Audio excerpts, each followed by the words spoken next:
پوری دنیا کے مسلمانوں کے اگر سب سے بدترین دشمن کوئی ہو سکتے ہیں تو وہ یہود ہیں۔ صاف صاف کہا گیا لَتَجِدَنَّ أَشَدَّ النَّاسِ عَدَاوَةً لِلَّذِينَ آمَنُوا الْيَهُودِ، اے پیغمبر آپ کے سب سے بڑے دشمن یہود ہیں، اور یہ کسی بھی قیمت میں مسلمانوں سے ایسا معاہدہ نہیں کر سکتے اور ایسی مصالحت نہیں کر سکتے کہ جس سے ان کا مذہبی نقصان ہو۔ ہاں یہ تو ہوا ہے کہ موجودہ زمانے میں مسلمانوں کی حالت ایسی ہو گئی ہے کہ فلسطین کے اوپر ظلم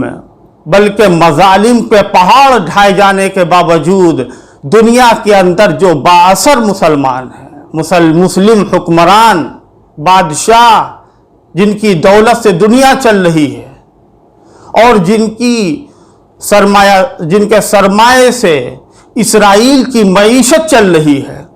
آج وہ اسرائیل کے ساتھ دشمن دین کے ساتھ، دشمنان اسلام کے ساتھ، فلسطینیوں کے اوپر ظلم کرنے والوں کے ساتھ ایسا معاملہ کر رہے جس کو معاملہ نہیں کہیں گے بلکہ مداہنت، مروت، بلکہ اس سے آگے بڑھ کر کے کہا جائے تو محبت کر رہے ہیں۔ اور یہ محبت دین کے اندر ہرگز جائز نہیں ہے، بلکہ اللہ تبارک و تعالیٰ نے بہت سخت الفاظ میں اس سے منع کیا ہے اور صاف کہا ہے یا ایھا الذین آمنوا لا تتخذوا اليہود والنصارى اولیاء، اے ایمان والو تم یہود اور نصارہ کو اپنا دوست نہ بنانا۔ دوست بنانے کا کیا مطلب ہے؟ دوست بنانے کا مطلب یہ ہے کہ اپنے ایمان کا، اپنے دین کا، اپنے ضمیر کا، اپنے اسلام کا سودا کرنا اور ان کو طاقتور بنانا۔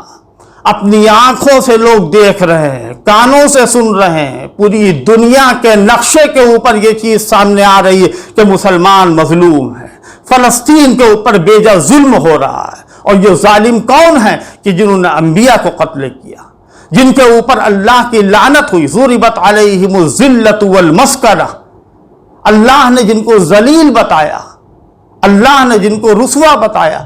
یہ وہ بدترین مخلوق کہ جنہوں نے کبھی وفاداری نہیں کی ہے اور کبھی وعدے کو پورا نہیں کیا، ہمیشہ انہوں نے عہد شکنی کی، ان کی پوری تاریخ یہ شہادت دیتی ہے۔